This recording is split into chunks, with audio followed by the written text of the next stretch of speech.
Assalamualaikum warahmatullahi wabarakatuh. Kami dari kelompok 8 ingin mempresentasikan teori biaya. Dengan anggota saya sendiri, Ilvi Nurjiana, Nita Nuria, dan Firda Ayu. Pengertian teori biaya produksi.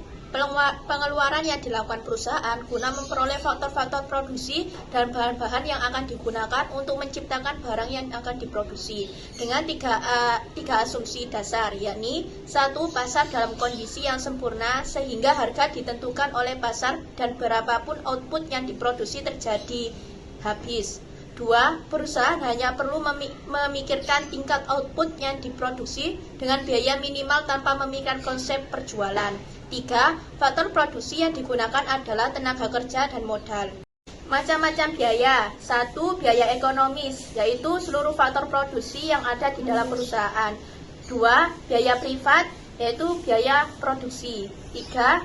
Biaya eksternal, biaya yang ditanggung masyarakat. Selanjutnya, biaya ditinjau dari segi jangka waktu, yaitu jangka pendek. 1. Biaya tetap, fixed cost, yaitu biaya yang tidak tergantung pada produk yang dihasilkan, seperti gaji pegawai, sewa gedung, dan lain-lain. 2. Biaya variabel, variable cost, biaya yang besar kecilnya tergantung dari produk yang dihasilkan, seperti biaya bahan baku, upah buruh, dan lain-lain. Ketiga, biaya total, total cost, jumlah dari biaya total dan biaya tetap, seperti gaji pegawai, sewa gedung, dan lain-lain. Yang keempat, biaya rata-rata, average cost, biaya yang harus dikeluarkan untuk memproduksi satu unit output, seperti gaji pegawai, sewa gedung, dan lain-lain. Yang kelima, biaya marginal, marginal cost, biaya tambahan, biaya akibat penambahan produksi satu unit produksi. Yang kelima dan terakhir, hubungan antara kurva biaya. Kurva biaya jangka pendek. Kurva biaya total atau TC.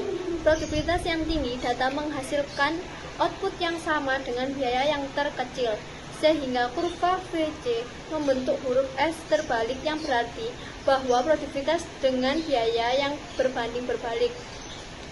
Ketika produktivitas tinggi, maka biaya akan rendah dan sebaliknya. Kurva TC sejajar dengan VC dengan membentuk menyerupai kurva VC, berarti dalam jangka pendek biaya total akan mempengaruhi oleh biaya variabel. Sedangkan FC berbentuk lurus, maka biaya tetap tidak tergantung pada jumlah output. Kurva biaya rata-rata atau AFC.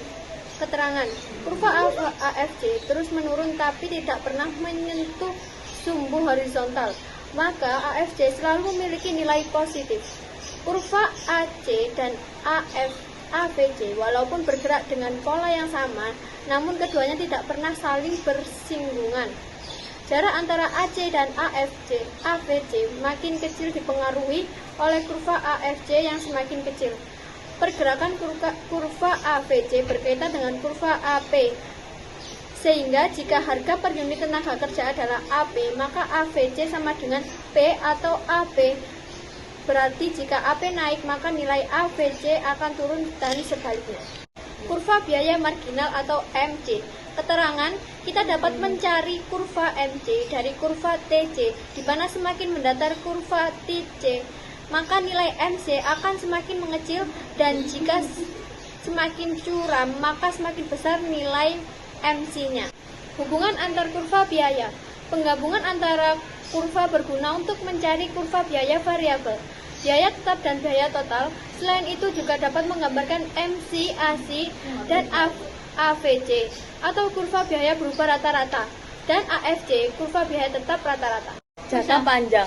Dalam kondisi jangka panjang, semua biaya dianggap variabel dengan menggunakan TC, MC, FC, dan AC karena biaya dianggap sebagai variabel. Kurva biaya rata-rata jangka panjang. Biaya rata-rata jangka pendek dan jangka panjang di sini saling terkait.